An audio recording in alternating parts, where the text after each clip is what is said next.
Panasonic's photo-centric Lumix G9 borrows from the GH5. It has an all-new body and stellar 60 fps burst shooting speed.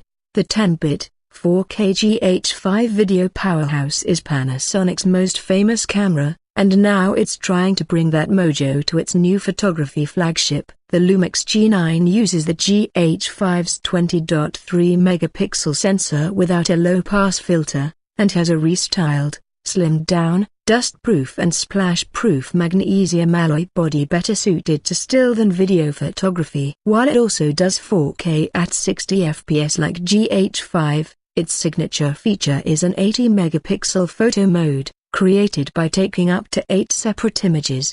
The G9 is a flagship camera with a very different body, Panasonic's Dan Unger told Engadget during a conference call. It's representing a new era for Lumix as an imaging brand. We've been known as a video camera manufacturer, but photography is the main focus for this system. That body includes plenty of manual dials and knobs, making it easier to adjust the aperture, shutter speed and other settings. Panasonic tuned the GH5 sensor for the G9 for better f-speed and performance. As a result, the autofocus is as fast as 0.04 seconds under certain conditions, and Panasonic claims that with its high tracking performance, the Lumix G9 does not lose the target subject. The system still uses Panasonic's DFD contrast autofocus system, however, which some video users in particular have found to be finicky for continuous focus on the GH5.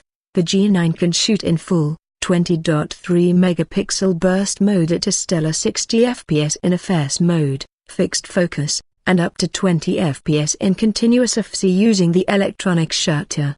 In those modes, you can capture up to 50 RAW or JPEG images, and if you need more, you can switch to the 6K/4K photo mode for lower resolution capture. Using the mechanical shutter, you can capture up to 9 fps with continuous f for up to 600 JPEG, or 60 RAW files. You'll also get an improved 5-axis in-body stabilization that gives up to 6.5 extra stops of brightness, with 1/8,000th of a second mechanical shutter and up to 1/32nd. 0.000th of a second electronic shutter. It packs an all-new 3680 electronic LED viewfinder, EVF, with a big 0.83 times magnification and a 120 Hz maximum refresh. No blackouts occur even in high-speed burst shooting, Panasonic says. As for the 80 megapixel high-resolution mode,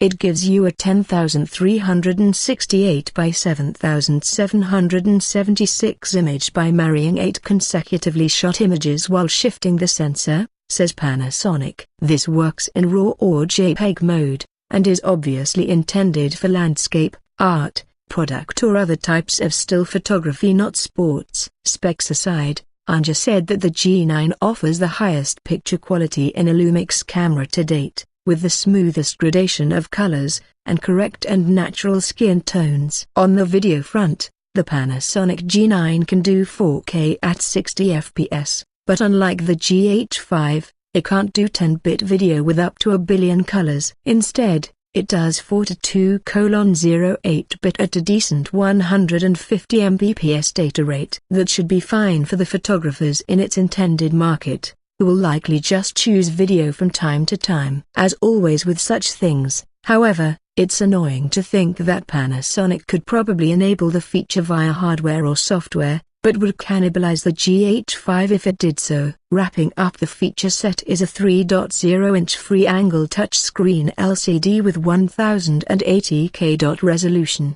dual SD memory card slots with UHS 2 compatibility, an autofocus joystick, and Bluetooth 4.2 and Wi-Fi connectivity. Panasonic also introduced a lightweight, 200mm Almaret f/2.8 power OIS lens, 35mm optical equivalent to 400mm, for $3,000 with a 1.4x teleconverter. An optional 2x teleconverter will cost $600. That takes us to the price. Unlike the higher cost some had feared, the G9 will retail for a reasonable $1,700, body only, quite a bit less than the $2,000 GH5. The camera, lens and all accessories including the $350 battery grip, will be available in early January of 2018.